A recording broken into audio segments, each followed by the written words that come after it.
नमस्कार, आप देख रहे हैं डीडी न्यूज पर हमारा विशेष कार्यक्रम राष्ट्रमंच, जिसमें हम करते हैं बड़े विषय पर बड़ी बहस। मैं हूं राहुल चंद्र सिंह। सप्ताह के अंत में हम आपके लिए लेकर आते हैं ये विशेष कार्यक्रम।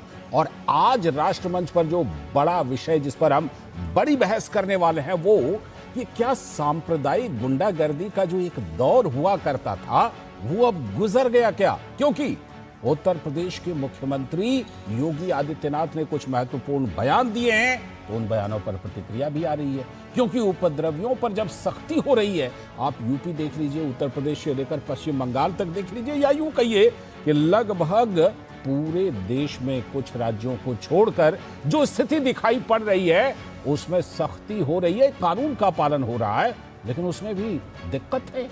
और ये भी कि कुछ घटनाएं इस बीच आ रही हैं। गाजियाबाद से ही एक ऐसी घटना आई। कुछ अपराधी मानसिकता वाले लड़कों ने अपने ही साथी को बुलाया, कहा आओ कुर्बानी दिखाएंगे, और उसके बाद चाकू से घोंपकर उस युवक की हत्या कर दी। ऐसी भी बातें आई हैं। लेकिन ऐसी मानसिकता पर देखिए कि कितनी खामोशी रहती है इकोसिस्टम का, चाहे देश का हो इकोसिस्टम या फिर विदेश का इकोसिस्टम। देश की बातें तो आपको सुनवाएंगे ही, विदेशों में अल जजीरा जैसे प्लेटफॉर्म पर ये नैरेटिव गढ़ा जा रहा है, ये प्रोपेगेंडा किया जा रहा है कि भारत में अल्पसंख्यकों के ऊपर बड़ा दबाव है। कहां से ये चीजें उनको मिलती हैं? यहीं के लोग देते हैं। ये सारी बातें हैं, लेकिन इन सब के बीच एक आलेख लिखा है महेश जेठमलानी, राज्यसभा सदस्य हैं और सुप्रीम कोर्ट के वरिष्ठ वकील हैं। उन्होंने कहा है कि पश्चिम बंगाल के नतीजे ने बहुत बड़ा संदेश दिया है और भारत की राजनीति हमेशा के लिए बदल गई है। लेकिन इस बीच जो खाद पानी देने का काम हो रहा है, सांप्रदायिक मानसिकता को, गुंडागर्दी को, उस पर भी करेंगे बात। लेकिन इन सब के बीच एक बड़ा जो पिक्चर है, एक बड़ी तस्वीर क्या निकल कर आ रही है कि सांप्रदायिक गुंडागर्दी का वो दौर गुजर गया जब जीप में बैठकर, हाथ में मशीन गन लेकर और कर्फ्यू के दौरान लोगों को डराया धमकाया जा रहा था। आगे वो तस्वीर दिखाएंगे। तो आज राष्ट्रमंच पर इसी बड़े विषय पर करेंगे बड़ी बहस और इस पूरे मामले को समझने की करेंगे कोशिश। लेकिन पहले इस मामले पर आपको कुछ प्रतिक्रियाएं दिखवाते हैं। सबसे पहले बात उत्तर प्रदेश के मुख्यमंत्री योगी आदित्यनाथ की। उन्होंने माफियाओं को फिर से चेतावनी देते हुए कहा कि अगर किसी पर्व में कोई व्यवधान डालेगा तो उसकी दुर्गति रावण, दुर्योधन और कंस के जैसी होगी। किसी माफिया में दुस्साहस नहीं, किसी गुंडे में दुस्साहस नहीं कि किसी पर्व और त्योहार में व्यवधान पैदा कर दे और उपद्रव पैदा कर दे। अगर कोई किसी रामलीला में, किसी यज्ञ और कथा में, किसी धार्मिक आयोजन में, रामनवमी हो, शिवरात्रि हो, जन्माष्टमी हो, रक्षाबंधन हो, इन आयोजनों में अगर किसी ने व्यवधान डाला तो पर्व तो मना ही लेगा, लेकिन उसके बाद यह तय है कि रावण और कंस जैसी दुर्गति उसकी तय है जो व्यवधान डालने वाला है।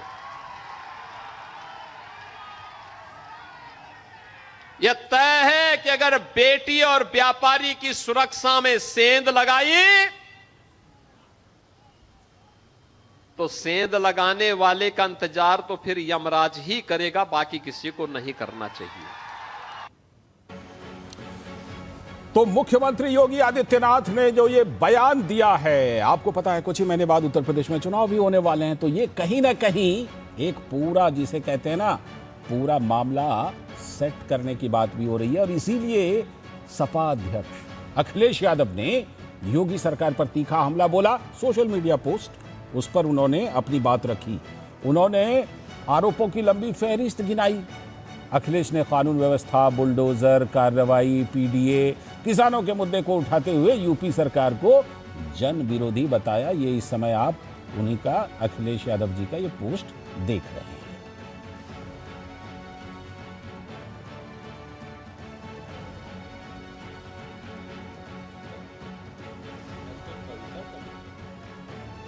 जी बिल्कुल, ये अखिलेश यादव जी ने कविता के रूप में ये आरोप लगाए हैं। लेकिन एक बात जो सबसे ज्यादा गंभीर है कि जब हमारे बड़े नेता इस तरह से छतरी देते हैं, बचाव में आते हैं, तो कहीं ना कहीं गुंडागर्दी वाले मानसिकता को खाद पानी मिलता है क्या? एक ऐसी घटना आई है उत्तर प्रदेश के गाजियाबाद के खोड़ा थाना क्षेत्र में। बकरीद के दिन हिंदू लड़के की मुस्लिम दोस्तों ने चाकुओं से गोदकर बेरहमी से हत्या कर दी।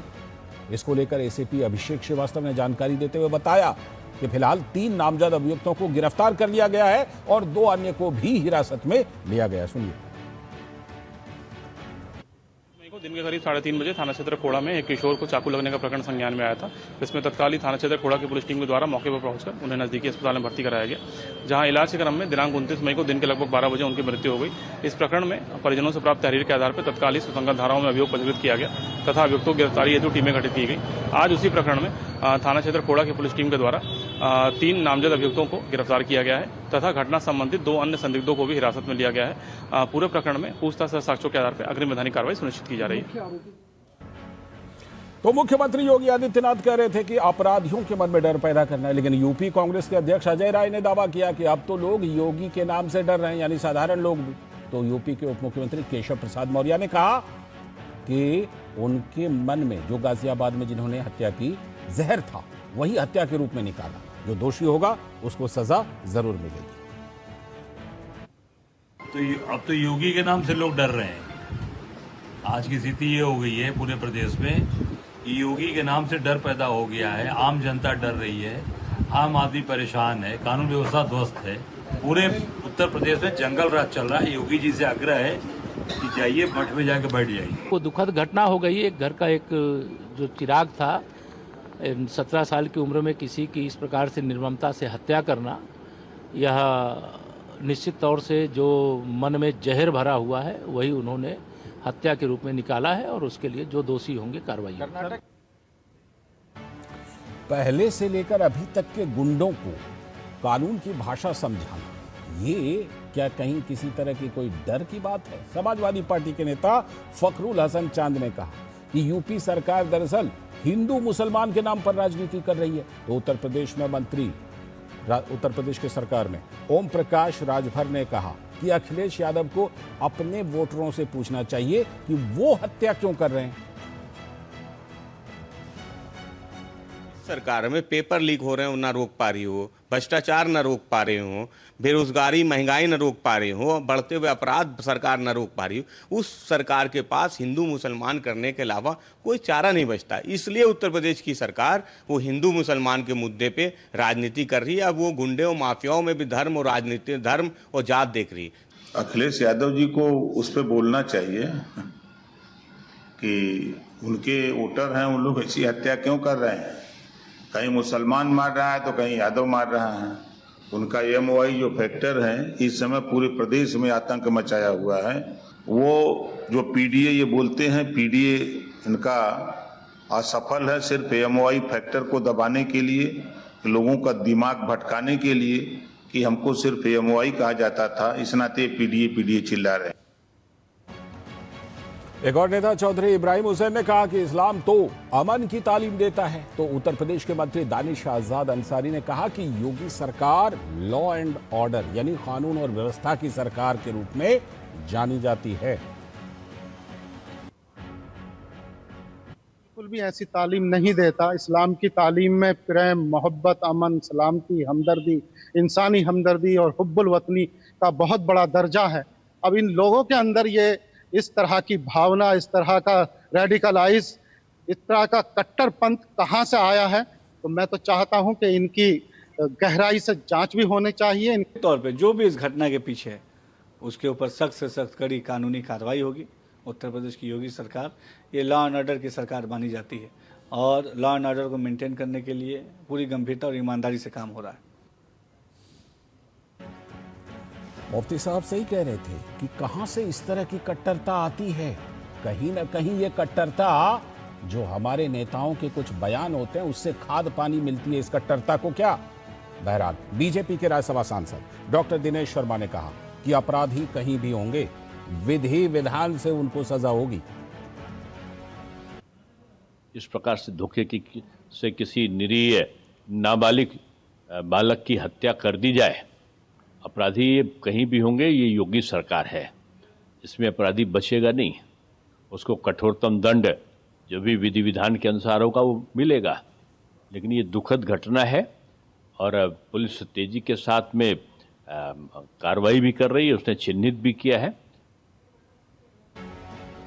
तो गाजियाबाद में जो युवक की हत्या की गई है उसके बारे में बोल रहे थे और इसी पर विश्व हिंदू परिषद के नेता विनोद बलसन ने भी कहा कि ये मानवता की हत्या है। जिस तरह से बकरे को काटते हैं, मुझे लगता है कि वही मानसिकता उनके ऊपर हावी हो गई। जिस प्रकार से एक नहीं कई जिहादियों ने मिलकर के उस नाबालिग हिंदू युवक सूर्या की नृशंस हत्या गाजियाबाद के अंदर की, उसने कई सारे प्रश्न चिन्ह खड़े कर दिए। ये मानवता मानवीयता का तो हत्या है ही है, साथ ही साथ उस विश्वास की भी हत्या है, उस कथन की भी हत्या है, उस मान्यता की भी हत्या है जो कहते हैं कि इस्लाम शांति का धर्म है। निश्चित रूप से ये उसी भरोसे की हत्या है जिसमें एक के बुलाने के बाद दूसरा भरोसा करके चला जाता है और उसके बाद उसको चाकुओं से गोद दिया जाता है। ये उस भरोसे की हत्या है। ऐसे में जाहिर सी बात है कि नाम देख करके फिर कोई किसी के बुलाने पर कैसे भरोसा करेगा और कैसे जाएगा। और इन सब के बीच फिर भी राजनीति है कि रुकती नहीं। राजनीति और राजनेता के द्वारा ऐसी कट्टर मानसिकता को खाद पानी देने का काम लगातार जारी रहता है। मुख्यमंत्री योगी के बयान पर भी यही हो रहा है। आज राष्ट्रमंच में इसी बड़े विषय पर बड़ी बहस, और इस बड़े विषय पर बड़ी बहस में हमको सवाल जो राष्ट्रमंच पर पूछना है वो पहले आपको बता देते हैं। सांप्रदायिक गुंडागर्दी का वो दौर जिसके बारे में योगी आदित्यनाथ बोल रहे थे, वो क्या अब गुजर गया है? सच में पूरी तरह गुजर गया है क्या? दूसरा सवाल, उपद्रवियों पर जब होती है सख्ती तो विपक्ष को क्यों होती है तकलीफ? तीसरा सवाल, क्या तुष्टीकरण की राजनीति अब बेनकाब हो रही है? पश्चिम बंगाल के नतीजे को याद कीजिए। चौथा सवाल, गाजियाबाद की जिस घटना का हमने उल्लेख किया, ऐसी घटनाओं पर चयनात्मक राजनीति यानी सेलेक्टिव पॉलिटिक्स क्यों? और पांचवा और अंतिम सवाल कि जिहादी मानसिकता पर यह खामोशी, तो क्या विपक्ष घिर गया है और क्या इस खामोशी से उस मानसिकता को खाद पानी मिलता है? इन सभी मुद्दों पर करेंगे बात आज के राष्ट्रमंच में, और इसीलिए हमारे साथ जुड़ रहे हैं डॉक्टर कौशल कांत मिश्रा जी, भारतीय जनता पार्टी के प्रवक्ता। बहुत बहुत स्वागत डॉक्टर कौशल कांत मिश्रा जी। अशोक यादव जी, समाजवादी पार्टी के प्रवक्ता, बहुत बहुत स्वागत अशोक जी। दुष्यंत नागर जी, राजनीतिक विश्लेषक और विपक्ष और विशेष रूप से कांग्रेस के समर्थन में मजबूती से बातें रखते हैं। अवधेश कुमार जी, वरिष्ठ पत्रकार, यहीं पर स्टूडियो में हमारे साथ। बहुत बहुत स्वागत आप सभी का। मैं पहले शुरुआत कर लेता हूं अवधेश सर। एक बड़ा सवाल अवधेश सर, वो तस्वीर 2005 वाली याद तो होगी, मऊ में खुली जीप में वो स्टेन गन या क्या मशीन गन क्या बोलते हैं, हम तो उतना जानते भी नहीं है क्या स्टेन गन होता है क्या मशीन गन होता है, लेकिन वो था। और उसके बाद वो तस्वीरें, वो दौर, आपने वरिष्ठ पत्रकार हैं, जरूर वो देखी होंगी, हमने भी देखी है वैसे। उस दौर से लेकर के इस दौर तक में क्या फर्क आया है? अगर आज भी गाजियाबाद जैसी घटनाएं होती हैं, गाजियाबाद में जिस तरह युवक की हत्या की गई एक मानसिकता के द्वारा, और उसके बाद उसमें भी किंतु परंतु होने लगती है। अवधेश सर, देखिए, मैंने केवल वो तो मऊ का तो याद ही है, मैंने मऊ भी देखा है, वाराणसी भी देखा है, मेरठ देखा, मलिहाना देखा, मुजफ्फरनगर देखा, मथुरा देखा, कानपुर देखा, प्रयागराज देखा, आजकल पहले इलाहाबाद था। आपको किसी की हैसियत नहीं थी पुलिस के सामने। आप कल्पना करिए कि अतीक अहमद जो सरेआम सड़क पर हत्या कर रहा है जी, उसको इस देश की पार्टियां विधानसभा लोकसभा में भेज रही है। आपका मुख्तार अंसारी जेल में रह के चुनाव जीत रहा है। तो ये पूरी मतलब उत्तर प्रदेश का मतलब ही था कि उत्तर प्रदेश का अर्थ ही था कि जो आप कह रहे हैं ना, वैसे तो माफिया हिंदुओं में भी थे और योगी आदित्यनाथ में भी कार्रवाई हुई है। बिल्कुल आगे में उन सब के जितने कार्रवाई हुई है उन सब का नाम मैं नोट करके ले आया। एनकाउंटर हुआ है, जिन पर इनकाउंटर भी हुआ है, एनकाउंटर हुआ और जो जितने हो नोट करके ले आया हूं। तो ये हमने तो भयानक परिस्थिति देखी है।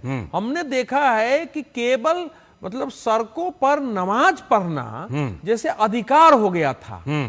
पहली बार जो अभी तो रमजान के महीने का जो अंतिम नमाज है वो योगी आदित्यनाथ जी की सरकार ने भी कोशिश की 2021 में जी पहली बार आजादी के बाद ऐसा था कि उत्तर प्रदेश के सड़क पर नमाज नहीं पढ़े गए, माने पूरे रमजान के दौरान कोई दंगे नहीं हुए, तो वो परिस्थिति ही नहीं थी। जैसे चाहो चलो चहलुम के निकल, अगर जुलूस निकल रहा है। अब मुख्तार अंसारी की तो हैसियत ये थी कि वो अगर जेल में थे तो एसपी वहां मिलने आना पड़ता था एसपी। बिल्कुल। अतीक अहमद अगर है तो वो जेल से ही अपना सब कुछ चलाता था।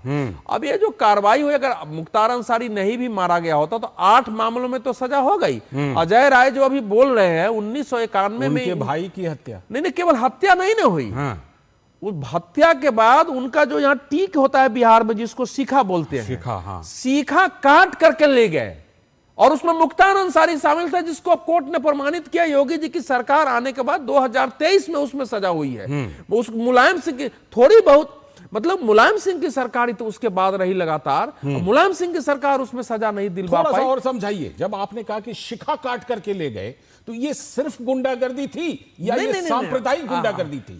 गुंडागर्दी नहीं थी, ये जो भाव है उनके अंदर। देखिए अभी आजकल जो गजबाए हिंद की बात होती है ना, तो मुझे एक मुस्लिम विद्वान ने कहा कि ऐसे गजबाए हिंद नहीं होगा। मोहम्मद साहब ने हदीस में कहा है, अब पता नहीं हम पढ़े नहीं है, कि पहले यरूशलेम जो है, पहले जो हमारा अल अक्सा मस्जिद है, उन्होंने कहा पहले उस पर जब इस्लाम का झंडा फहराएगा उसके बाद हिंदुस्तान आएगा। तो ये पूरी उस मानसिकता से वो पूरी तैयारी थी। और इसीलिए मतलब हिंदू लड़कियों का निकलना, हिंदू महिलाओं का निकलना, कई बलात्कार की घटना हो जाना, उठा लेना कॉलेज से। जो उधर की स्थिति थी कि हिंदू बच्चियां जो है वो कॉलेज जाना बंद हो गया था, नहीं पूरा बलिया से लेकर और चंदौली, बलिया, ये मऊ, उस पूरे एरिया में बच्चियों के लिए कॉलेज जाना कठिन था, हिंदू बच्चियों के लिए। मुस्लिम तो पढ़ते ही नहीं थे उस ढंग से। तो ये मानसिकता वो नहीं थी जो कहते सामान्य अपराधी की मानसिकता। चूंकि पार्टियों को वोट चाहिए था, पहले कांग्रेस पार्टी ने बढ़ावा दिया, बाद में समाजवादी पार्टी, उसी नीति पर मुलायम सिंह जी चले हैं और जैसे चाहते थे वैसे चलते थे, पुलिस गिरगिराती थी। मैं एक उदाहरण दे रहा हूं, बिल्कुल।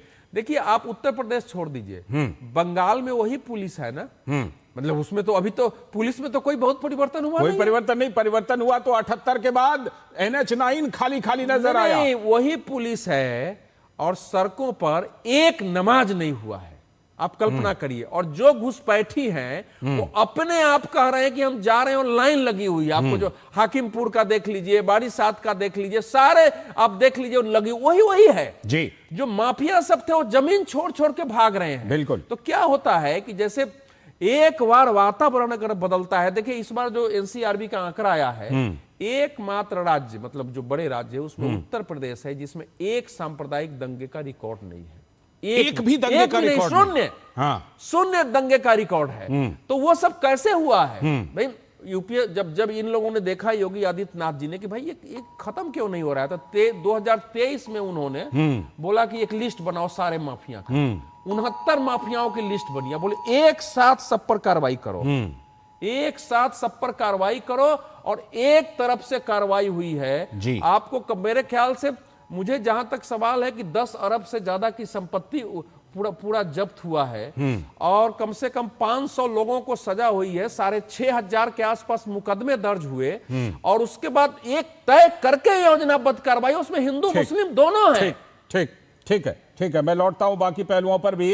लेकिन अगर कानून व्यवस्था का पालन होता है, दुष्यंत नागर जी, जो कि अभी हमने तस्वीरें देखी कि 78 साल बाद कैसे पश्चिम बंगाल की तस्वीर बदली, NH9 पर फर्राटे के साथ गाड़ियां दौड़ती हुई नजर आईं और सारे मुस्लिम भाई बहुत खूबसूरती से चाय पकौड़े का आनंद लेते हुए ब्रिगेड परेड ग्राउंड में बहुत खूबसूरती से नमाज अदा करते हुए नजर आए।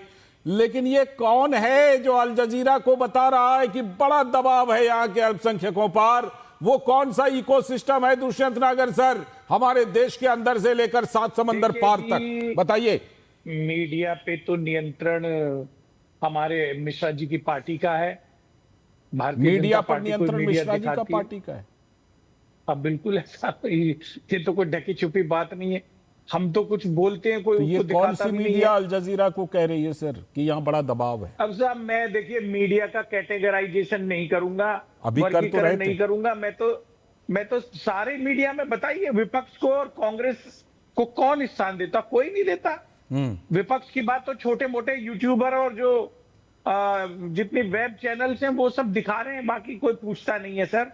लेकिन बड़ी अच्छी बात कही अवधेश जी ने, बहुत कुछ बातें इन्होंने गंभीरता पूर्वक कही, लेकिन एक बात ये उसमें इन्होंने कहा कुछ कांग्रेस के कार्यकाल में हुई, कुछ बाद की सरकारों के कार्यकाल में हुई। तो मैं आपको बताना चाहता हूं अवधेश जी, कांग्रेस पार्टी ने औद्योगिक शहर नोएडा का गठन किया, कांग्रेस पार्टी ने कानपुर में औद्योगिकीकरण किया, जिसका जो वहां से उत्पादन होता था उसका निर्यात दुनिया भर में होता था, डॉलर आता था।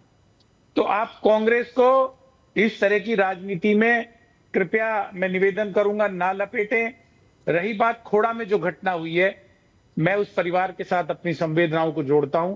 बहुत ही दर्दनाक खतरनाक घटना उस है। समय किनकी सरकार होती थी 2005 में जब ये घूम रहे थे? देखिए तो ये तस्वीर देखिए सर, मऊ की तस्वीर है ये जो अभी टेलीविजन स्क्रीन पर चल रही है, और ये कर्फ्यू के दौरान घूम रहे थे और स्टेन गन रखा और हुआ है। स्टेन गन, वही स्टेन गन रख। देखिए इन तस्वीरों का भी कोई समर्थन नहीं कर सकता। जो गलत है वो गलत है, चाहे मैं बता देता हूं दर्शकों के लिए, दर्शकों जान लीजिए, ये जिस समय की तस्वीर है उस समय यूपी में मुलायम सिंह जी की सरकार थी और केंद्र में मनमोहन सिंह जी की सरकार थी, जान लीजिए सब लोग। सर पूरा परिवार कांग्रेस से जुड़ा हुआ। बिल्कुल बिल्कुल, आप अगर कह रहे हैं तो सही कह रहे होंगे, लेकिन दूसरी जो गंभीर विषय है, मैं आज के विषय पे केंद्रित करना चाहता हूं डिबेट को, कि आपने माननीय उप मुख्यमंत्री जी का बयान दिखाया। उन्होंने कहा कि जहर भरा हुआ है। तो भाई जहर जो भरा हुआ है, किनके मस्तिष्क के अंदर, हृदय के अंदर जहर भरा हुआ है, उसकी जांच कौन करेगा? ये आपकी सरकार है, जांच करिए, कार्रवाई करिए। वो तो कर रहे हैं। कौन जहर फैला रहा है? समाज में निर्दोषों की हत्या के लिए कौन जिम्मेवार है? तो लॉ एंड ऑर्डर की दुहाई जो भारतीय जनता पार्टी की सरकार देती है कि सब चंगा सी, तो आप ही विरोधाभासी है। आप स्वयं ही कह रहे हैं कि समाज में जहर भरा हुआ है, अपराध बढ़ रहा है। बोलिए, खुल करके बोलिए, उस जहर के लिए भी किसी को जिम्मेदार ठहराइए, खुलकर बोलिए सर। अरे साहब ये पुलिस का काम है, जांच करे। किसने जहर फैलाया है? वो जहर आया कहां से? उसकी हत्या कर दी गई। खाद पानी किसने दिया? मुख्यमंत्री कह रहे हैं सर, उप मुख्यमंत्री अगर कह रहे हैं तो वो किसी तथ्य के आधार पर ही तो कह रहे होंगे। उप मुख्यमंत्री के पास कोई सूचना होगी इंटेलिजेंस की, ऐसे कह देते हैं क्या उप मुख्यमंत्री बयान देते हुए घूम रहे हैं? ठीक है, गंभीर बात कही है उन्होंने। ठीक है, कार्रवाई तो हो रही है, होनी चाहिए, ठीक, कार्रवाई होनी चाहिए, ठीक है, कार्रवाई हो रही है। लेकिन कौशल कांत मिश्रा जी, उसकी सरकार को आपकी बात का जवाब ले लेता हूं कौशल जी से। होंगे, कौशल जी से जवाब लेते हैं ना। कौशल जी, कार्रवाई आप कहेंगे कि हाँ कार्रवाई हो रही है, 3 को पकड़ा गया है, 2 को हिरासत में लिया गया है, ये बातें हैं, लेकिन ये सवाल तो उठेगा कि ये मानसिकता अभी भी जिंदा कैसे है और इस तरह की घटनाएं हो क्यों रही हैं? ना हो उसके लिए क्या कर सकती है सरकार? लालचंद जी, जब किसी भी विचारधारा को एक पॉलिटिकल सपोर्ट मिलता है, पॉलिटिकल पैट्रनाइजेशन मिलता है, तो विचारधारा कभी मरती नहीं है, वो पोषित होती रहती है। और उसको पोषित करने के लिए देश में कांग्रेस की एक विचारधारा है और उसी विचारधारा के बाकी लोग जो स्टेट की पार्टी अगर हम कहें तो उत्तर प्रदेश में समाजवादी पार्टी की बात करें या आरजेडी की बात करें, जो इसी विचारधारा पर चलती हैं कि किस तरीके से उस विचारधारा को दिखा करके उसका वोट बैंक बना करके हर बार उनसे वोट लिया जाए। अदरवाइज ये बताइए, 2010 में कांग्रेस के गृह मंत्री थे, उन्होंने पूरे देश के बहुसंख्यक को आतंकवादी बना दिया था, भगवा आतंकवाद या हिंदू आतंकवाद कहा था। सुशील शिंदे साहब थे, उन्होंने हिंदू आतंकवाद का शब्द सबसे पहली बार अपनी पॉलिटिकल रैली में किया था। आप सोचिए पूरे देश के आप सबसे बड़ा बयान भूल रहे हैं जिसके बारे में कहा जाता है कि राहुल जी ने बोला था अमेरिकी दूतावास या राजदूत जी हाँ, बिल्कुल बिल्कुल, उन्होंने कहा था कि भारत में भले ही लश्कर और इस्लामिक आतंकवादी जैसे हैं, परंतु इनसे बड़ा खतरा हिंदू संगठनों से है। ये टिमोरी रोमर से बोला था राहुल गांधी ने 2010 में, जो यूएस के राजदूत थे। और इनका तो बयान छपा हुआ, इंकलाब नाम का अखबार है, उसमें उर्दू में लिखा था, जिसमें राहुल गांधी ने मुसलमानों के साथ बैठक में कहा था कि कांग्रेस मुसलमानों की पार्टी है, हमेशा उनके साथ रहेगी। ये सारे फैक्ट हैं। और जब इस तरह, और 2010 में ही मुझे याद आ रहा है कि दिग्विजय सिंह थे जिन्होंने अजीत बर्नी की किताब का अनावरण किया था बॉम्बे में, शायद किताब का नाम मुझे नहीं याद आ रहा है। जी। आरएसएस और आतंकवाद करके बिल्कुल, वो मुंबई वाली घटना पर थी, मुंबई वाली घटना पर थी। तो जब इस तरीके से आतंकवादी घटनाओं पर एक पॉलिटिकल पैटर्नाइजेशन होता है कि चूंकि इस्लामिक आतंकवाद के बहुत सारे बम ब्लास्ट हो चुके थे, मुंबई टेरर अटैक हुआ था, और उसके पहले दाऊद के जमाने वाले बम ब्लास्ट हुए थे, जिसमें यह निकल के आया था कि इस्लामिक आतंकवाद है, उसको न्यूट्रलाइज करने के लिए आपने मालेगांव, अजमेर शरीफ, मक्का मस्जिद के ब्लास्ट को जब आप हिंदू आतंकवाद देंगे और पॉलिटिकल बैलेंसिंग करेंगे, भगवा टेररिज्म करेंगे, जब इस तरह की बैलेंसिंग आप करेंगे तो यहां से उस विचारधारा को खाद पानी मिलता है। अशोक जी, और उसकी विचारधारा की जो फैक्ट्रियां हैं, जो इलीगल मदरसे हैं, लालचंद जी बता देता हूं, हमारे देश में करीब करीब 7 लाख के आसपास ऑफिशियल अनऑफिशियल मस्जिद हैं। हर मस्जिद से जुड़े हुए 3 मौलवी जो मदरसे चलाते हैं, यानी कि 21 लाख अनऑफिशियल मदरसे चल रहे हैं जहां पे वो फैक्ट्रियां बनती हैं। ठीक है। तो ये उस विचारधारा से ये लोग आते हैं। इसमें मैं ये कहूंगा कि अभी हमने एक मुफ्ती साहब की बात सुनवाई, कितनी अच्छी बात उन्होंने कही थी कि कहां से ये मानसिकता आती है, कौन इनको ये सिखाता है। अच्छी बात करने वाले भी लोग हैं अशोक यादव जी, लेकिन हमारे राजनेताओं में क्या वोट बैंक को लेकर के इतनी लालसा है कि ऐसे ऐसे बयान आते हैं कि ऐसी जिहादी मानसिकता को खाद पानी मिलती है, और इसमें पार्टियों और नेताओं की जिम्मेदारी बनती है। क्या दिक्कत है अगर सड़क पर नमाज नहीं होके शांति से कितनी अच्छी तरह गुजर गई, फिर भी सड़क पर नमाज की तरफदारी करते हैं। बिल्कुल लालचंद जी, आपने सही कहा कि आज कुछ राजनेताओं में इस तरह की मानसिकता है कि वोट बैंक की पॉलिटिक्स के लिए वो अपने पद की गरिमा को भी भुला देते हैं। और इसी नेताओं में एक नाम हमारे उत्तर प्रदेश के मुख्यमंत्री माननीय योगी आदित्यनाथ जी का है। अच्छा। उनका एक बयान कल का आपको याद होगा, उन्होंने कहा था कि अब कोई माफिया किसी हिंदू को डरा नहीं सकता, ये बोला था उन्होंने ना। इसका क्या मतलब है? एक मुख्यमंत्री जो कि संवैधानिक शपथ लेता है और उसके लिए उसके प्रदेश की एक एक जनता उसकी जनता है, उस सबकी जिम्मेदारी सुरक्षा की उस मुख्यमंत्री की जिम्मे होनी चाहिए। लेकिन वो मुख्यमंत्री कह रहे हैं आपके साथी पार्टी के एक मुख्यमंत्री कह रहे थे ये कहना चाहिए Lalchand ji, Congress is for Muslim, Muslim is for Congress. मुझे मौका मिला है, बहुत देर बाद मुझे मौका मिला। नहीं, आप बोलिए ना, पूरा आपको मौका है। हाँ, आप ही बोलेंगे। ये बताइए, उनको ये बोलना चाहिए कि इस प्रदेश के आखिरी पावदान पर खड़े किसी भी व्यक्ति को माफिया डरा नहीं सकता। मैं उनके बयान का वेलकम करता है, लेकिन जिस तरह की भाषा का इस्तेमाल उन्होंने किया है, अभी आपने जिन राजनेताओं की बात किया उसी टाइप के राजनेता की बात मैं बता रहा हूं। आप ये बताइए, 2005 का खुली जीप का मुख्तार अंसारी का वीडियो क्यों चलाया जा रहा है, पता है आपको? 21 साल पुराना वीडियो चलाया जा रहा है। इसलिए वीडियो चला रहे हैं क्योंकि मऊ में जाकर के मुख्यमंत्री जी ने उस घटना का हवाला दिया। मैंने बोल करके, स्पेशली बोल करके विशेष रूप से उस वीडियो को निकलवाया है। आपका क्यों प्रेम है उनसे? अशोक, मृत्यु के बाद भी आपका प्रेम क्यों जग रहा है मुख्तार अंसारी? लालचंद जी 21 साल कौशल जी भी कुछ बोलना चाह रहे हैं। कौशल जी, मेरी बात हो जाए फिर कौशल जी बोले। 21 साल पुराने मामले को हाईलाइट किया जाना अच्छी बात है, मैं इसको बुरा नहीं कर रहा हूं, लेकिन आज जो माफिया, आज जो सरकार द्वारा पोषित पल्लवित माफिया, जो पेपर लीक माफिया, कितना भी पुराना मामला हो, बोल दीजिए ना कि उस समय उसने गुंडागर्दी की थी। देखिए, मैं तो बता रहा हूं, जो जिस उस समय मुलायम सिंह जी की सरकार के दौरान मुख्तार अंसारी ने गुंडागर्दी की थी, कर्फ्यू में उस तरह घूम रहा था। लालचंद जी, इस दुनिया में न तो मुख्तार अंसारी है, न तो अतीक अहमद है, कोई नहीं न है। लेकिन आज पेपर लीक माफियाओं के आतंक से पूरा छात्र आज आत्महत्या करने पे कुछ छात्र मजबूर हुए। ना अच्छे कर्म, ना कभी किसी के अच्छे कर्म खत्म होते हैं, ना बुरे कर्म खत्म होते हैं। पेपर लीक माफियाओं कौशल कांत मिश्रा जी कुछ जवाब देना चाह रहे हैं, सुन लीजिए। कौशल जी का जवाब सुन लीजिए, फिर आएंगे। कौशल जी कुछ कह रहे हैं, माफियाओं पर ध्यान न चला जाए। बोलिए कौशल जी। पुरानी बातें याद करो।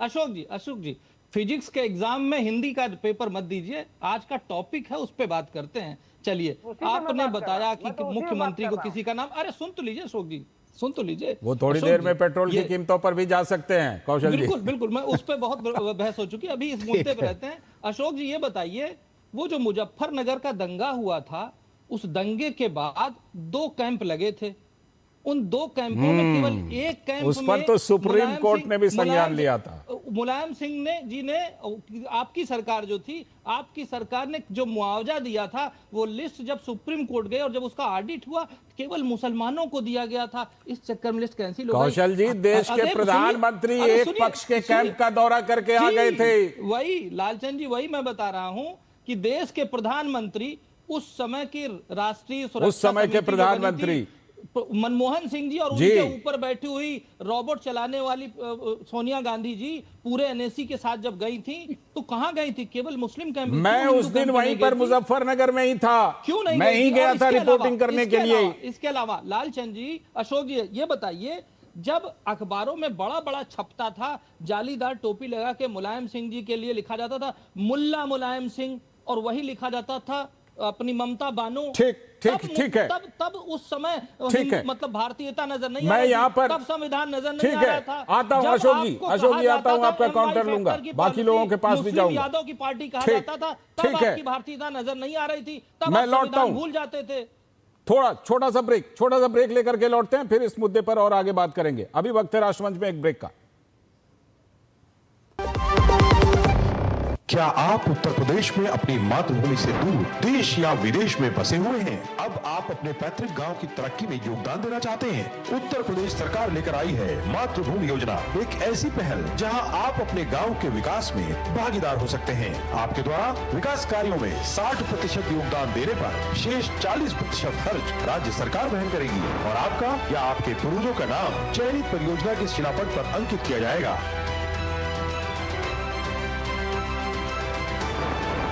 आर्ट सिखाने का एक सेंटर खोलना चाहती हूँ, सरकार सहयोग कर रही है। स्टेडियम जो हमने बनाया है, इसमें बच्चों के लिए पुलिस कांस्टेबल की physical as well as educational training होगी। आइए उत्तर प्रदेश मातृभूमि योजना के साथ अपने गांव के सपनों को साकार करें। अपनी मातृभूमि के प्रति प्रत्येक के मन में सम्मान का भाव, श्रद्धा का भाव है। अधिक जानकारी के लिए हमारी वेबसाइट पर विजिट करें या हमसे संपर्क करें। मातृभूमि के लिए आपका योगदान बनाएगा देश को महान। स्वागत है ब्रेक के बाद। राष्ट्रमंच पर आप बड़े विषय पर बड़ी बहस देख रहे हैं और आज का बड़ा विषय है कि सांप्रदायिक गुंडागर्दी जो धीरे धीरे खत्म हो रहा है, लेकिन फिर भी उसको जिंदा रखने की कोशिश ऐसे बयानों के द्वारा, हमारे कुछ नेताओं के बयानों के द्वारा, कि कहीं ना कहीं उस वोट बैंक का इस्तेमाल कर पाए। लेकिन वो दौर अब गुजर गया है, क्योंकि पश्चिम बंगाल के जनादेश से एक कट ऑफ पॉइंट मिला है। वो उसमें एक बड़ा संदेश है कि भारत की राजनीति में काफी बदलाव आ चुके हैं, लेकिन फिर भी कोशिशें अभी भी चल रही हैं। सीधे ही समय मैं चलता हूं, कुछ कहना चाह रहे थे दुष्यंत नागर जी। मैं सीधे पहले दुष्यंत नागर जी के पास चलता हूं। दुष्यंत नागर जी, आपकी बात रह गई थी, आप कुछ कहना चाह रहे थे, बताइए। देखिए, मैं इतना ही कहना चाह रहा था कि मिश्रा जी जिस तरह से गोल गोल घुमा के जलेबियां बना रहे थे और विषय को जो है भारतीय जनता पार्टी की तरफ, उसको विपक्ष की तरफ डाइवर्ट कर रहे थे। 12 साल से आपकी सरकार है और 12 साल के बाद भी अगर इस तरह की सांप्रदायिक घटनाएं हो रही हैं राज्य के अंदर और कानून व्यवस्था पे नियंत्रण नहीं है, तो ये आपका फेलियर है। आप इसकी जिम्मेवारी लीजिए। ठीक है, कौशल जी जवाब देना चाह रहे हैं, करिए काउंटर। कौशल जी, दुष्यंत जी, सिर्फ बातें ही अभी तक कुछ हुआ नहीं है। दुष्यंत जी अभी बैठे हुए वरिष्ठ पत्रकार जी, उन्होंने बताया कि एक भी सांप्रदायिक दंगा नहीं हुआ। एनसीआरबी का आंकड़े, वो एनसीआरबी के डेटा का हवाला दिया एनसीआरबी का। ठीक, तो वो आपको, अरे सुन तो लीजिए, अरे सुनिए ना, दंगे की बात की गई है। एक मिनट, आप लालचंद जी की बात को नहीं मान रहे, दूरदर्शन की बात को नहीं मान रहे, एनसीआरबी के डेटा को भी नहीं मान रहे हैं। सर सुन तो लो, मेरे को ये बताओ, अगर एनसीआरबी के आंकड़े को देख लिया जाए तो जब से योगी जी की सरकार आई है तब से उत्तर प्रदेश में अपराध लगभग 50% कम हो गया है। एनसीआरबी का जो राष्ट्रीय एवरेज है, उस राष्ट्रीय एवरेज से 25% कम अपराध में उत्तर प्रदेश है। अगर ऐसा नहीं होता तो आज उत्तर प्रदेश भारतवर्ष में दूसरी सबसे बड़ी इकोनॉमी कैसे बन जाता। और जिस हिंदू को आप आतंकवादी बताते थे, जब आपकी सरकार होती थी तो उसको हिंदू रेट ऑफ ग्रोथ का, अरे सुन लीजिए प्लीज, अरे सुनिए, देखिए दुष्यंत जी प्लीज, दुष्यंत जी मैं आपके बीच, अच्छा आप बोल लीजिए, जो गृह सचिव थे उनको आपने एमपी बनाया, उनको आपने मंत्री बनाया, गृह सचिव को तो आपने इस अपना बात लिया। का गवाह तो और मैं अब हूं। आप देश जो है के गृह प्रधानमंत्री मंत्री ने मुजफ्फरनगर यही कहा था, दंगे में गृह मंत्री ने वो 2012 कहा में था। एक साइड के कैंप में आपका गए, चरित्र और दूसरे चेहरा साइड चेक के चाहिए था। कैंप में नहीं गए। बाद में सुप्रीम कोर्ट ने उस पर संज्ञान तक लिया था। नहीं, लेकिन लालचंद दुष्यंत जी आप जी। बोल चुके ना, अब मैं बोलेंगे। बोल रहा हूं। आप लोग के जमाने में जब कांग्रेस की सरकार होती थी तो हिंदू आतंकवाद होता था, हिंदू रेट ऑफ ग्रोथ होती थी, और हिंदू रेट ऑफ ग्रोथ दुनिया की सबसे खराब रेट ऑफ ग्रोथ थी। आज वही हिंदू रेट ऑफ ग्रोथ है। तो जब इतनी बार उस समय उस समय जब इतनी बार हिंदू भगवा भगवा होता था तो योगी जी ने एक बार ले लिया, हिंदुओं को डरने की जरूरत नहीं है, नाम ले लिया। अब देश कुछ कहना चाहिए। दुष्यंत जी ने जो प्रश्न उठाया है बिल्कुल वाजिब प्रश्न है। क्या अगर एक भी हिंदू की मुसलमान हत्या करता है वो सांप्रदायिक घटना है, केवल अपराध मैं भी नहीं ये है। मानता हूं। कम से कम इतनी स्वीकृति उन्होंने दी कि नोएडा में जो हत्या हुई है क्या वो सांप्रदायिक है या नहीं है। वो सांप्रदायिक, देखिए पूरा आपने रोक दिया है, लेकिन जिसके घर का एक बच्चा उसके कारण मारा गया, इसका मतलब है कि अभी भी इतने होने के बावजूद ऐसे लोग बचे हुए हैं, वो मानसिकता जिंदा है। लेकिन मैं ये कहना चाहूंगा कि देखिए अगर कोई सुसाइड स्क्वाड बन के आ जाएगा उसका इलाज करना कठिन है।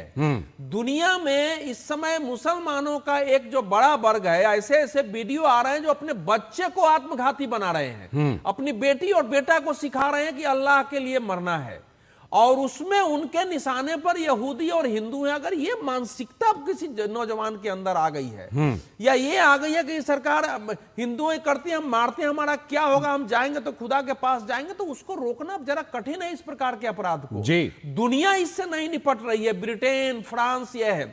उत्तर प्रदेश सरकार का यह है कि ये मुसलमानों के खिलाफ कार्रवाई नहीं हुई है, लेकिन ये मुस्लिम माफिया जिन्होंने मुसलमानों को भी मारा, हिंदू को तो मारा, हिंदुओं को तो उनके एक सांप्रदायिक नजरिया था, दंगे कराओ, उनके जमीन पर कब्जा करो, उनकी बहू बेटियों को उठाओ, उनसे शादियां करो, वो सारा तो करता ही थे, लेकिन अपने जमीन और बाकी के लिए मुसलमानों को भी मारते थे कि उनको जो हैसियत चाहिए था। बिल्कुल। तो इसलिए बराबर अब ये जो नोएडा का जो सबसे बड़ा माफिया था भाटी, वो तो हिंदू ही था ना, उस पर कार्रवाई हुई कि नहीं हुई? बिल्कुल हुई। बिजनौर के माफियाओं पर कार्रवाई हुई कि नहीं हुई? मेरठ में उसका एनकाउंटर हुआ था। दूसरा जो अशोक जी कह रहे हैं, अगर माफियाओं से डरे हुए हिंदू थे, अगर वो दलित है तो वो भी हिंदू ही है। बिल्कुल, सब हिंदू हैं। हम उसको पिछड़ी कह दें, अगड़ी कह दे तो पिछड़ी और दलित कहें तो बहुत अच्छा है, और हम उसको हिंदू कह के उसमें एकता का भाव करें तो उनके लिए गलत हो गया।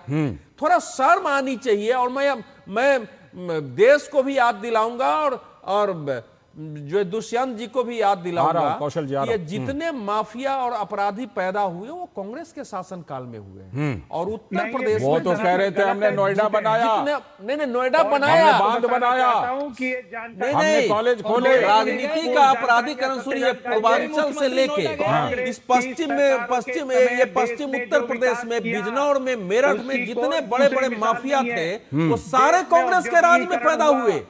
जमीनों पर कब्जा करना कांग्रेस में शुरुआत हुई, उसी का मुलायम सिंह ने उसी को अपनाया अपनी राजनीति करने के लिए। उसी में ये 2005 का वीडियो आया। जो भी दंगों का मैंने नाम लिया है, बड़े दंगे, मेरठ के दंगे, मुरादाबाद के दंगे, मलिहाना के दंगे, ये सारे दंगे उसी काल में हुए हैं। भागलपुर के दंगे, भागलपुर तो बिहार में चला गया, यूपी बैठे इसलिए यूपी में करते, सारे दंगे इनके काल में हुए। और उस दंगों में सजा किसको मिली है? अब आके मलिहाना के दंगे में योगी आदित्यनाथ जी की सरकार में 40-45 साल बाद जो है तो उसको सजा मिली है, और वो हुआ है 45 ईयर, 40 साल 45 साल बाद अब उसमें सजा हो रही है। तो ये स्थिति थी कांग्रेस, तभी तो कांग्रेस गई है ना वहां। कांग्रेस ने इस देश में वोट के लिए मुस्लिम माफियाओं को बढ़ाया, वोट लूटने के लिए हिंदू माफियाओं को भी बढ़ाया। वो ये उनका अपना एक तरीका था, पूरे देश में कर दिया। सांप्रदायिक दंगे हो रहे हैं, वो बाद में दूसरी तरफ हो लिए। सांप्रदायिक दंगों की रिपोर्ट एक पक्ष से आती थी, हिंदू पीड़ित है उसके पक्ष में रिपोर्ट नहीं आती थी। यहाँ एक चीज का मैं जिक्र करना चाहूंगा दर्शकों, साल 2013 का जो प्रस्तावित सांप्रदायिक हिंसा निरोधी कानून था, अध्यक्ष, उस कानून में क्या क्या था जिसका बीजेपी ने विरोध करके रुकवाया था? नहीं तो साफ था। क्या क्या था? अगर दंगा, कुछ हाईलाइट बता दूं। उसमें यह था कि कोई भी हो, दोषी हमेशा बहुसंख्यक को माना जाएगा। शिकायतें सिर्फ अल्पसंख्यक की ली जाएंगी, ये सब था उसमें प्रस्तावित कानून में, जो उस समय यूपीए 2 में लेकर के आया गया था। कुछ नहीं है। कुछ कहना चाह रहे हैं दुष्यंत नागर जी? दुष्यंत जी कम्युनल वायलेंस बिल लाने की मैं उसी की बात कर रहा था, जिसको एनएससी जो सोनिया गांधी ने बनाया था उसने बनाया था, और उसमें था कि अगर कोई भी दंगा होगा सर, ये जानकारी आपके पास अधूरी है। होगी अगर कोई भी देखिए, कोई सरकार किसी नियम उस समय पार्लियामेंट की रिपोर्टिंग मैं खुद करता था। अरे दुष्यंत किसी को स्वीकार नहीं किया गया ऐसे को। दुष्यंत जी प्लीज, किसी विचार को सरकार ने स्वीकार नहीं किया, कोई कानून नहीं बनाया। ये वो तो तब नहीं बनाया जब बीजेपी ने पूरा विरोध किया, एक्सपोज किया, और भाजपा समर्थित मीडिया की सोच है। अरे सच्चाई से इसका कोई लेना देना नहीं है। उसका ड्राफ्ट डाल गया था, आकलन कर लीजिए, कोई ड्राफ्ट नहीं बना, सब बात झूठी है। अरे जो झूठ बोल रहे हैं डिनाइल मोड में, मुझे ये कहते हुए अच्छा नहीं लग रहा। डिनाइल मोड में नहीं है, हम सच बोलते हैं। दुष्यंत जी प्लीज, मैं आपको झूठा नहीं कहना चाहता, लेकिन इस समय आपके तथ्य करेक्ट नहीं है, एकदम करेक्ट नहीं है। प्लीज मैं हाथ जोड़ कोई कानून नहीं बना। नेशनल चैनल, हाँ नहीं बना, कानून तो इसलिए नहीं बना आगे कोई नहीं बन पाया, कोई कानून, लेकिन बनाने की मंशा थी, बनाने की योजना थी। मुझे बताइए कि अगर योगी आदित्यनाथ जी की सरकार नहीं आती तो क्या उत्तर प्रदेश से अतीक अहमद का गैंग, इसका जवाब जो मेरठ से लेकर और बलिया तक फैला हुआ था मुसलमान, वो खत्म होता? ये हम देंगे। नहीं, मैं नाम सब बोल दूं, ऐसे नहीं होगा। मुख्तार अंसारी, सुनिए जरा, नहीं बोलने दीजिए हमको। मुख्तार अंसारी का गैंग खत्म होता? अशोक जी जवाब सोच के रखिएगा। नहीं सुनिए ना अभी, क्या याकूब कुरैशी, सोहराब, रुस्तम, सलीम, आकाश जाट, सिराज भाटी, सुंदर भाटी, इन सब का गैंग, बच्चू यादव, अनिल दुजाना, अमित कसाना, सब तरह के नाम है। आप ये नहीं कह सकते कि किसी नहीं, धर्मेंद्र कीठल, ये सब के ध्रुव कुमार सिंह, ये सारे जो बड़े बड़े गैंग माफिया थे, इनकी मिली भगती है, हिंदू मुसलमान मिले हुए थे बहुत जगह। क्या इनकी सरकार नहीं आती तो आज इस पर कार्रवाई होती? एक योजना बना के कि 69 है, 69 पर कार्रवाई करो, उनके लोगों को पकड़ो, और 25,000 के आसपास इनके लिस्ट आए सारे गैंगस्टर एक्ट में, उनमें सारे 6,000 के आसपास मुकदमे हुए हैं, 10,000 करोड़ से ज्यादा की संपत्तियां जब्त हुई हैं। तो आप ही तो मतलब किसी की हिम्मत ही नहीं थी। पूरा यूपी जो है वो बदल चुका है। अगर 2022 में योगी आदित्यनाथ जी की सरकार वापस आई है तो उसके पीछे एक ही कारण था कि जहां हम लोग जाते थे कि अगर सरकार अखिलेश की आ गई तो फिर गुंडों का और मुसलमानों का राज हो जाएगा। कौशल जी की बात लूंगा, अशोक जी से जवाब लूंगा, लेकिन मैं जरा दर्शकों को यह बता दूं कि आज हमने ये विषय चुना क्यों। ऐसी बातें आ रही हैं दर्शकों सामने, जिसको जब आप भी सुनेंगे तो आपको लगेगा कि क्या वाकई वो दौर था, जिसने वो दौर नहीं देखा है। इधर से प्रयागराज, अब उस समय इलाहाबाद कहते थे, इलाहाबाद से अतीक अहमद, उधर से गाजीपुर से मुख्तार अंसारी, ये लोग जाते थे मिलकर के कहां, सिवान याद है ना, वो शहाबुद्दीन वाला सिवान, वहां पर रहते थे तीनों मिलकर के। ये भी रिपोर्ट आती है कि वहां से फिर नेपाल बॉर्डर जाते थे, और नेपाल बॉर्डर से क्या क्या लेकर आते थे, ये सब तो जांच का विषय है। कुछ जो है आईबी ने खुलासा भी किया है, सीबीआई ने खुलासा भी किया है। खैर, अब अशोक यादव जी का जवाब। अशोक जी, वो दौर तो था, हमने आपने तो वो दौर देखा है, भले आज की नई पीढ़ी ने ना देखा हो, लेकिन वो दौर कितना बदल। अच्छा, कुछ बोलना चाह रहे हैं कौशल जी, बोलना चाह रहे हैं, फिर जवाब दीजिएगा। कौशल जी एक लाइन बोलिए। मैं तो सिर्फ वो बता रहा हूं, जो जिस कम्युनल वायलेंस बिल्स को कांग्रेस लाना चाहती थी, उसके जो सब क्लॉज थे उसको समाजवादी पार्टी ने मुजफ्फरनगर दंगे में इंप्लीमेंट किया था, क्योंकि उन्होंने क्या किया था। अच्छा, समाजवादी पार्टी ने उसको इंप्लीमेंट भी कर लिया था। अशोक जी का अब तो जवाब बनता है, अशोक जी का जवाब दीजिए। अशोक जी जवाब हुआ था, उन्होंने तो सिर्फ प्लान किया था, आपने इंप्लीमेंट भी कर दिया था। लालचंद जी, दो बातें हैं। पहली बात कि अवधेश जी का जानकारी अधूरी है, और वो जानकारी अधूरी इसलिए है कि 13 अक्टूबर 2024 में भारतीय जनता पार्टी की योगी सरकार में बहराइच वाला दंगा हुआ था, और ये दंगा कौन कराया था पता है आपको? ये वहां के विधायक जी सुरेश्वर सिंह ने एफआईआर में नाम लिखाया कि भारतीय जनता युवा मोर्चा के लोगों ने दंगे भड़काए। और एलआईसी का स्लोगन आपको याद होगा, जीवन के साथ भी जीवन के बाद भी। तो भाजपा के लिए स्लोगन है कि सत्ता के साथ भी सत्ता के बाद भी दंगा दंगा दंगा। ये सत्ता में रहेंगे तो भी दंगा, विपक्ष में रहेंगे तो भी दंगा। इनका काम ही है दंगा। मतलब चित्त भी मेरी पट भी मेरी। अरे सुनिए लालचंद जी, बोलिए ना, आप लालचंद जी देखिए, दूसरी बात, इलाहाबाद हाई कोर्ट ने, अभी बड़ा माफियाओं का चर्चा हो रहा था, इलाहाबाद हाई कोर्ट ने भी 2-3 दिन पहले बड़ी तल्ख टिप्पणी की उत्तर प्रदेश सरकार के ऊपर। और जब पुलिस के ऊपर हंटर चला हाई कोर्ट का, तब पुलिस ने बताया 6062 ऐसे शस्त्र लाइसेंस है जिनके ऊपर मुकदमे थे। और हाई कोर्ट ने नाम लिख के मांगा डिटेल कि आपराधिक प्रवृत्ति के लोगों के ऊपर के लिए नाम से असलहे कैसे जारी हो गए और उन माफियाओं का नाम। अवधेश जी, कैसी टिप्पणी कोर्ट ने की थी? उन लोगों के नाम, लालचंद जी, क्या क्या उन लोगों के नाम सुन लीजिए, नाम सुन लीजिए, कितने प्यारे प्यारे नाम है। रघुराज प्रताप सिंह, ब्रिजभूषण शरण सिंह, विनीत सिंह, सुशील सिंह, उदयभान सिंह, पप्पू भवकाली, बादशाह सिंह। अरे भैया, इसके समेत कितने नाम हैं और सब सरकार द्वारा पोषित। तो सरकार आई तो कर लेते। बहराइच का उत्तर देना आवश्यक है। अब देखिए कैसे इन्होंने, जरूर दीजिए। दुनिया में नहीं चर्चा होगी। अशोक जी जरा मेरी सुन लीजिए, अब समय कम है। देखिए बहराइच में जो लोग हिंदुओं का जो है हनुमान जयंती का जुलूस निकाल के जा रहे थे, मुसलमानों ने उस पर पहले पत्थर बरसाए, ऊपर हमले किए, राम गोपाल मिश्रा को खींच करके मार दिया था। दंगे हुए नहीं वहां, दंगे हो सकते थे, गलत बोल रहे हैं। यही सरकार थी कि उसमें दंगे नहीं हुए, ना तो बड़े हिंदू मुस्लिम महाराजगंज की बात कर रहे हैं, बहराइच का बड़े हिंदू मुस्लिम दंगे होते, बहराइच में दंगा नहीं हुआ क्योंकि पुलिस ने कार्रवाई की।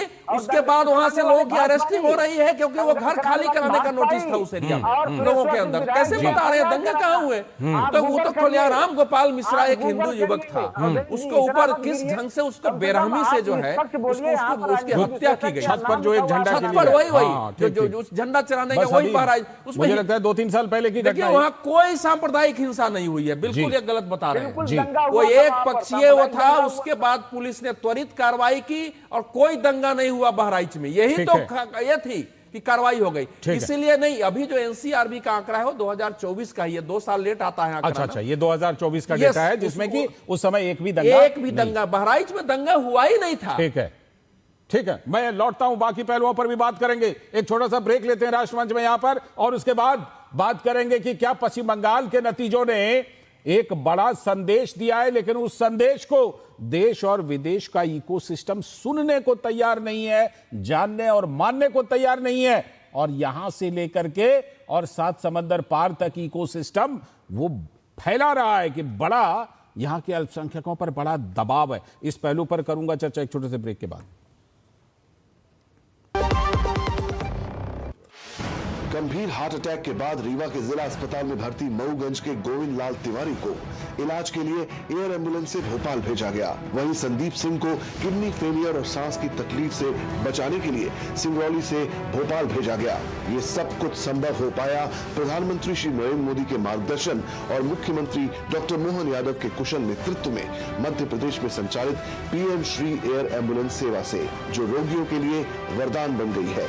मई 2024 से प्रारंभ हुई इस सेवा से 140 से अधिक लोग हुए लाभान्वित। आयुष्मान कार्ड धारकों को एयरलिफ्ट से लेकर प्रदेश के अंदर और बाहर सभी आयुष्मान मान्यता प्राप्त अस्पतालों में मुफ्त इलाज की सुविधा। गैर आयुष्मान श्रेणी के मरीजों का प्रदेश के अंदर सशुल्क एयरलिफ्ट और शासकीय अस्पतालों में इलाज। सड़क हादसे, औद्योगिक दुर्घटना या प्राकृतिक आपदाओं के घायलों के लिए भी मुफ्त एयर एम्बुलेंस की सुविधा।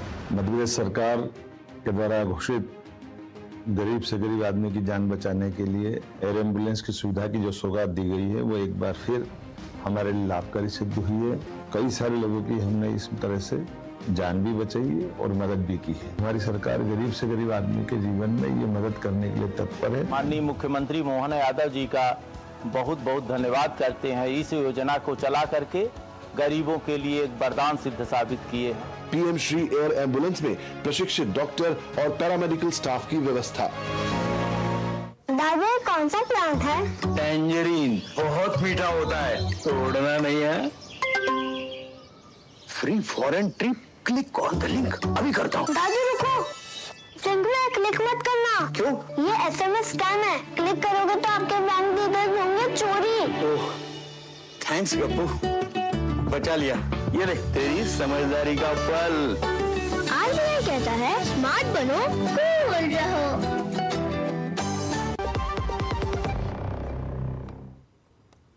स्वागत है ब्रेक के बाद।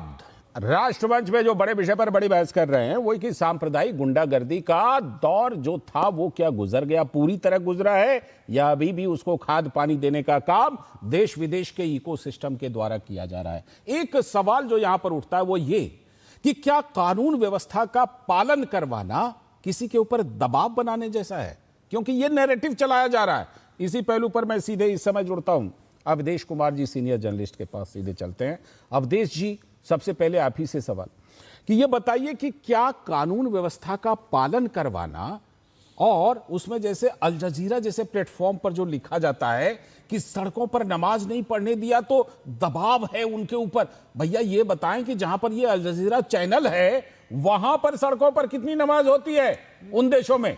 नहीं, किसी भी देश में, किसी भी देश में, मैंने किसी मतलब पाकिस्तान, बांग्लादेश और भारत को छोड़ दीजिए, थोड़ा अफगानिस्तान, इसके अलावा किसी ऐसे देश में अगर हो रहा हो तो बताए। देखिए अल जजीरा जो है इस समय जैसे हमारे भारत का इकोसिस्टम का बहुत ज्यादा जुड़ाव है, आपके यहाँ के पत्रकार भी उससे जुड़े हैं, सब काम करते हैं, बिल्कुल। तो वो जैसे भारत में आवाज उठाते हैं ठीक वही रिपोर्ट वहां से दे रहे हैं, उसी को कॉपी पेस्ट कर देते हैं, वही रिपोर्ट वहां भी दे रहे हैं। और अल जजीरा में योगी जी का एक वीडियो चल रहा है, हाँ। कि आपको वही जो आया है ना कि आपको नमाज पढ़ना है तो नमाज पढ़ने के लिए आप पढ़िए, बिल्कुल, अगर सड़क निर्धारित जगह पर पढ़िए। तो वो उन्होंने उनका जो वीडियो चल रहा है ना, उसी वीडियो को उसने अल जजीरा ने चलाया है, जो यहां से चल रहा है वो वीडियो चारों तरफ चला गया जी एजेंसी से, हाँ। वही वीडियो वहां चलाया जा रहा है। उस वीडियो के आधार पर हो रहा है कि देखो एक मुख्यमंत्री, हाँ। ये हिंदू फासिस्टवाद का प्रतीक है, ये मुख्यमंत्री ये मुसलमानों पर अत्याचार कर रहा है। अल जजीरा ने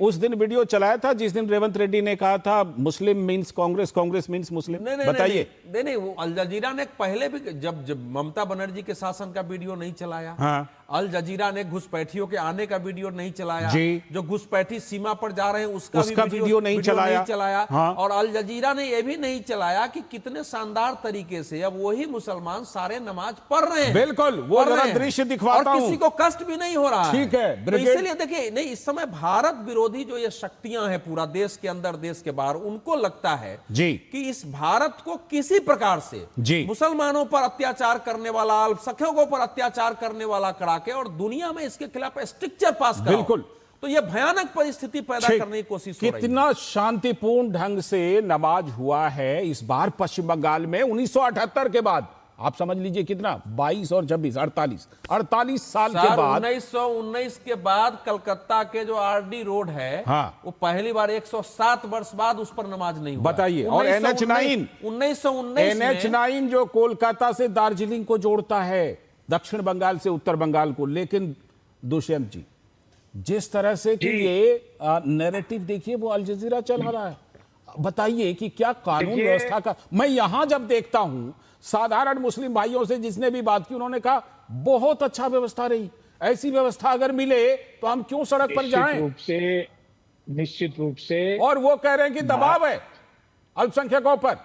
देखिए निश्चित रूप से भारत का 12 वर्ष की इनकी सरकार हो गई, इन्होंने भारत को बदनाम करने की भारतीय जनता पार्टी ने बहुत कोशिश की, भाई भाई को लड़ाने की कोशिश की, लेकिन विपक्ष ने सहिष्णुता का, भाईचारे का प्रदर्शन किया है और भारत एकजुट है। अभी नोएडा की घटना को आपने कहा कि सामुदायिक घटना है, गाजियाबाद, लेकिन मैं एक चीज कहना चाहता हूँ, देखिए बहुत गंभीरता के साथ कहना चाहता हूँ, क्योंकि ये विषय हमारे देश से संबंधित है, मैं इसमें कोई राजनीति नहीं करना चाहता, बेशक, और ना मैं जो अल जजीरा ने अपना मैं उसका समर्थन करता हूं, लेकिन मैं मिश्रा जी से कहूंगा, मिश्रा जी आपकी पार्टी से जुड़े हुए कई नेता हैं हमारे पश्चिमी उत्तर प्रदेश में भी और भी कई जनपदों में, जो गाहे बगाहे समाज के ही हमारे जो अन्य धर्म को मानने वाले लोग हैं उनके बारे में ऊंची टिप्पणी करते रहते हैं। दुनिया की मीडिया उसका प्रोपोगेंडा करने में, दुष्प्रचार करने में नाम उठाती है। ठीक, आप उनको समझाइए, रोकिए। दे रहे हैं जवाब, वो कौशल जी दे रहे हैं जवाब। सर मेरे को 10 सेकंड और दीजिए। ले लीजिए 10 सेकंड। देखिए, अगर भारत की छवि दुनिया में ऐसी जाती है कि हमारे यहाँ अल्पसंख्यकों के हित सुरक्षित नहीं है, तो उसका प्रभाव भारत में होने वाले निवेश पे भी पड़ता है, जो हमारी कूटनीति है उस पर भी पड़ता है, भारत की पूरी विदेश नीति पे पड़ता है। ये ठीक नहीं है, मैं इसके लिए सिर्फ इतना कहना। ठीक है, कौशल जी का जवाब। कौशल जी का जवाब जल्दी से। जब कांग्रेस ने पिछले लोकसभा इलेक्शन में अपना मैनिफेस्टो बनाया था तो उसमें पहली लाइन क्या थी कि वो बहुसंख्यकवाद का विरोध करते हैं। भारत में रह के भारतवासियों का ही विरोध करने का पहला था। और आप कह रहे हैं ना भैया सलमान खुर्शीद, अरे सुनिए देखिए दुष्यंत जी प्लीज, मैं आपके बीच में दुष्यंत जी प्लीज, दुष्यंत जी ये तरीका नहीं हुआ, मैं आपको रिस्पेक्ट कर रहा हूँ, इसका ये मतलब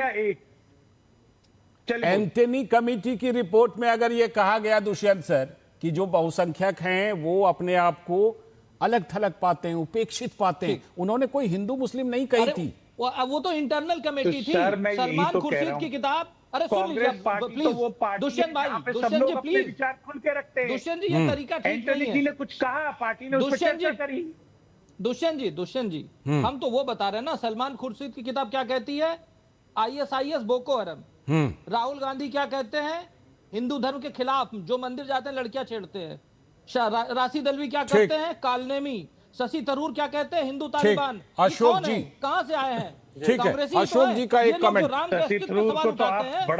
अशोक जी आपसे विशेष रूप से ये बात कि देखिए जो बंगाल का नतीजा है उसको लेकर कहा जा रहा है कि देश की राजनीति में एक बड़ा बदलाव लंबे समय के लिए हो गया है। अब ये बताइए कि सपा अपने आप को उस हिसाब से बदलेगी या जो ममता बनर्जी ने जो रुख लिया टीएमसी ने उसी रुख पर रहेगी? बताइए, क्योंकि मैं इसलिए कर रहा हूँ कुछ महीने बाद वहां चुनाव होने वाले हैं। अरे बदलने लगे हैं, बदलने लगे हैं, मंदिर नहीं बदलेंगे, मंदिर जाने लगे हैं, मंदिर भारत सरकार के हाउस होल्ड इनकम सर्वे, देखिए लालचंद जी मैं एक इंपॉर्टेंट बात बता रहा हूँ जी, बोलिए। भारत सरकार के हाउस होल्ड इनकम सर्वे के पूर्व टेक्निकल एक्सपर्ट, उनका नाम है सुरजीत भल्ला। सुरजीत भल्ला ने कहा है कि BJP is winning election but losing the economy. BJP is winning election but losing the economy. Bhajpa चुनाव जीत रही है लेकिन अर्थव्यवस्था हार रही है। तो आप अपना चुनाव जीतने के लिए इस तरह से देश की अर्थव्यवस्था को बर्बाद कर रहे हो। शुक्रिया। हमारे छात्रों का समय अब समाप्त हो रहा है, इसीलिए समय समाप्त हो रहा है, इसीलिए शुक्रिया अवधेश कुमार सर, शुक्रिया दुष्यंत नागर जी, शुक्रिया कौशल कांत जी, शुक्रिया अशोक जी जुड़ने के लिए राष्ट्रमंच पर। लेकिन यह विषय बड़ा है, विषय बड़ा इसलिए भी है क्योंकि ये आगे चल करके देश के भविष्य को तय करेगा, समाज के भविष्य को तय करेगा। अगर पश्चिम बंगाल के चुनावों से संदेश लेंगे तो राजनेता अपने व्यवहार में बदलाव लाएं, नेता अपनी सोच में बदलाव लाएं, और फिर उनकी सोच में जब बदलाव आएगी तो उस बदलाव के बाद वो जो खाद पानी मिलता है, उस धर्मांधता को, उस सोच को, उस पर रोक लगेगी, समाज सुधरेगा। फिलहाल आज के राष्ट्रमंच में इतना ही। पूरी टीम को दीजिए अनुमति। नमस्कार।